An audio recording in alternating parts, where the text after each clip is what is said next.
Hello again, this is Eric, Word Weaver Shervin, Goldie of the Redgar folk here in East Texas. Thought I'd give another update to the YouTube channel today with something that's very near and dear to my heart. Today I want to talk about the Yule Father. With Yule fastly approaching, I know a lot of heathens struggle with coming up with specific traditions, what to hang on to, what not to, and this is something that I find very interesting, and there's a very specific reason why I find it interesting. Santa Claus, as we know him today, of course, is a modern construct. The imagery is largely based off of the advertising campaign by Coca-Cola. There's, of course, the syncretism between the St. Nicholas stories. There is a large pull from Norse mythology in the element of Odin, as far as Odin going and traveling about the country by horseback, Sleipnir, and delivering gifts and blessings specifically during the Yule season as reward for good deeds, etc., etc., etc. Now, none of this is attested in the lore specifically, if you're looking to like the Eddas, the god stories, or even in the sagas, etc., etc. This is a case of spirituality and cult practice over actual religious practice. So let me preface that. This is in no way attested from religious sources. This is not something that is, it's not something you're going to find in a lot of your hardcore recon sources. Specifically, however, it still has value. In Egil Skallagrimsson's saga, it speaks of a line that is very near and dear to my heart, and that is that wisdom is wisdom regardless of the source. This is something, and that's paraphrased, of course, this is something that's very, I think, valuable to us as heathens today. Now, I mean, there's always the debate, is Yule 12 days, is Yule 3 days? I'm not going to get into all of that. That's for message boards online that we can debate all day long. We can look at the sources, we can document. That's been done to death. I'm not interested in that. What I am interested in is sharing something of my own kind of personal belief, something that it's UPG. I mean, come on, let's put it that way. It's something that I feel personally, but is, like I said, not backed in any kind of research. And this is the concept of the Yule Father. Okay, Yule Father, I see as Father Yule, and this is, if you look at some of the more folk art and whatnot from Northern Europe, you will see versions of Santa, as it were, but done with more of the earth tones, more the greens, the furs, more in the Northern European traditional clothing, again with the colors that are predominant in the different areas. And he goes on about the countryside, riding on his horse, delivering gifts to the children that were good. It's a paraphrase, and again, syncretism at play. But the gist is this. Regardless of where the imagery of the Yule Father finds its source, let's look very closely at what the tradition of Yule Father does as a tool. Now, one of the key elements that we teach that I like to teach to my people amongst heathenry is the concept of we are our deeds. This is the concept that it is actions that speak, actions that matter. We are the result of the actions and deeds we undertake. You can say all day long that you're a good man, but unless you actually do things to back that up, then that's not what we see. If your actions tell me that you're a liar, that you're a thief, well, then that's what you are to me. Your worth is set by your deeds and your actions. The only way that you can prove to be of good worth is to do the deeds that reflect that and bring honor to you and to your family, to your tribe. Now, the concept of Yule Father. Think about it in the basic terms. The Yule Father looks over the children, watches them, and if they behave well, he imparts gifts. If they misbehave, then they get coal. And honestly, if you look even further back, if you look into other sources, you get into things like in the Germanic sense of Krampusnacht, Northern European as well. Krampusnacht is very interesting. You think about the imagery of this Krampus demon that comes along and snatches up the ill-behaving children and beats them with a switch and tosses them into the pack on his back to carry them off. clad in chains, this great horned beast. If you haven't looked up Krampus, look up Krampus. It's very interesting. Lots of fun to be had there. But the simple concept is a very concrete representation that there are outcomes to our actions. Our deeds bear weight, and they have a very real impact on how we are viewed. Now, the concepts of gefrein, or reputation, the concepts of simply that we are our deeds, these are more abstract thoughts. They require a deeper understanding than a child that is of 5, 6, 7 years old is really capable of understanding at the time. From a human growth and development standpoint, again, I come from a psychology background, so from a human growth and development standpoint, the ability for abstract thought, the neural pathways for it, don't truly develop until about early to mid-teens.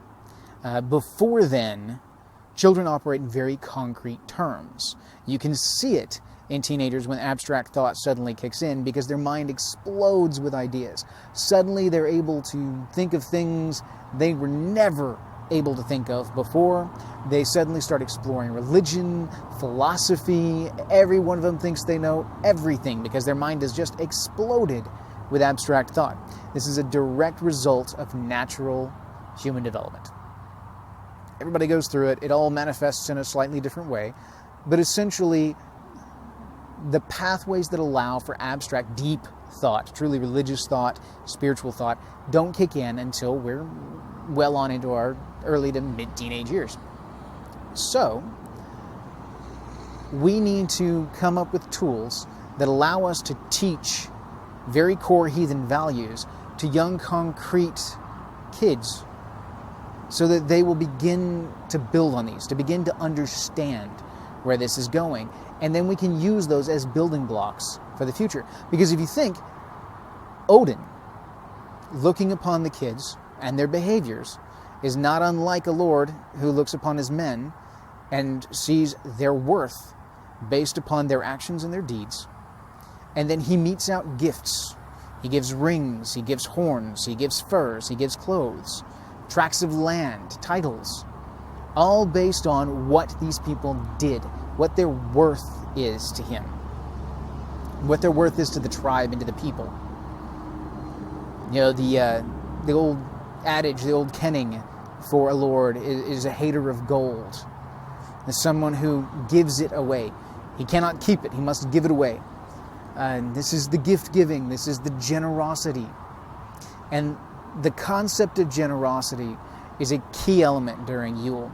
We give gifts to our friends, we give gifts to our families, and it's almost a supernatural need, not just that which is driven by commercialism. If you strip away the commercialism, if you take it all away and just get to the base root of Yule, being with family, being with friends, we find the need, the desire to gift, to give to those that mean something to us, to show them what they mean to us.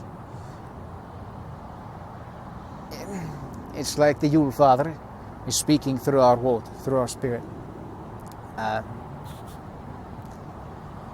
This is an excellent tool to be able to teach kids what it means to be generous, what it means to give, but also a chance to teach them accountability for their actions and to see firsthand results of their good and ill deeds, to hold them accountable. If you want the gifts, then you have to be good, and you can't just be good at one time of the year. You need to be good all year round. This brings me to another tradition that has popped up in recent years that I find very interesting from a heathen context, and that is the concept of the elf on the shelf. For those of you that aren't familiar with it, which I find hard to believe with all of the memes that have been running around online in the last few years, I call the internet Trollheim because it's the land where trolls live. So elf on the shelf is all over Trollheim. And this sparks my interest because if you think about it, the elf on the shelf, this enigmatic spirit that flits about the house, looks after the children, observes their behaviors, and then reports them back to Santa, quote unquote. From a heathen context, this is very akin to the Julfadir, the house wight, the house spirit, that looks over the home, that judges the family by their actions as to whether or not they will continue to reap the benefits and boons that the white brings to the house. If you misbehave, if you dishonor the house white, if you fail to keep up your end of the bargain in keeping the house in repair, safe, clean, the house white can abandon you and leave you in the house to turn derelict and to be without. At that point, if a house white leaves the house soon falls into disrepair, and the house itself dies, for lack of a better term. The Julfadir watches over the children and speaks to the Yule Father. And the Yule Father knows if the children have been good or ill. Now, of course, the Julfadir doesn't travel, does he? Because the Julfadir is with the house. Ah, yes, but Heathen and Munin, they are all over the yard. They come to visit, and they bear tidings back to Odin. Because Heathen and Munin whisper in Odin's ear the tidings of the world. They learn from the Julfadir just how good or ill the child has been. And then the Yule Father decides, based on these actions, what he will do to repay these deeds, good or ill, and how he shall go about it. So, there's another aspect to Yule Father that I find interesting, the tradition of milk and cookies. Now, historically speaking, as far as in modern times, Santa gets milk and cookies when he comes to visit. And you've done reindeer food, things like that before for the sleigh and all that. But what is this if not an offering made to Santa in order to reap the benefits of the relationship? This is very similar in a simple, concrete way. It's very similar to how we go about in blot and feigning, gifting to the gods, leaving offering to the gods, especially in foodstuffs, which is a very popular offering item. We give offering to Odin during Yule to reap the benefits of our relationship with him, that he may grant us luck, that he may pass us over in the wild hunt, that he may take care of us. And this is something that I can't stress enough. This is an excellent way to introduce children to the concept of gifting in a ritualized form. Yule itself as a whole can be used to teach generosity. It can be used to teach accountability, the very concept of we are our deeds, and lay the groundwork for understanding why we engage in the gifting cycle with the divine, why we give offerings to Odin, why we give offerings to all of the gods and goddesses, and how that relationship works, that it's a give and a take. It's not a give and take, it's give and give. It's a case of ritualized gift exchange. And this, I think, is something that has great value. Now, again, it's not purely heathen. There's syncretism at work here. There's a lot of crossover between cultures and traditions. But framed in a heathen context, from a heathen point of view, it can be a valuable tool, especially for young children, to help instill those things which we know to be core to heathen values, to those things that we need the children to be able to understand. And if it helps heathenry survive into future generations, it helps instill in children to think about their deeds, about their actions, and the consequences thereof. I'm all for it. So, take it or leave it, make it what you will. Everyone's hearth cult is their own. Everyone practices within their own roof tree the way they choose, and it is no business to anyone outside the shade of that tree what goes on beneath its trunk. So, take it or leave it, make it what you will. But this is something that I see as being of great value, and I feel like sharing it with you all might help some of you. Some of you it will not. Some of you will write it off. That's fine. But to those that it helps, God Yule. May the Yule Father smile on you this year.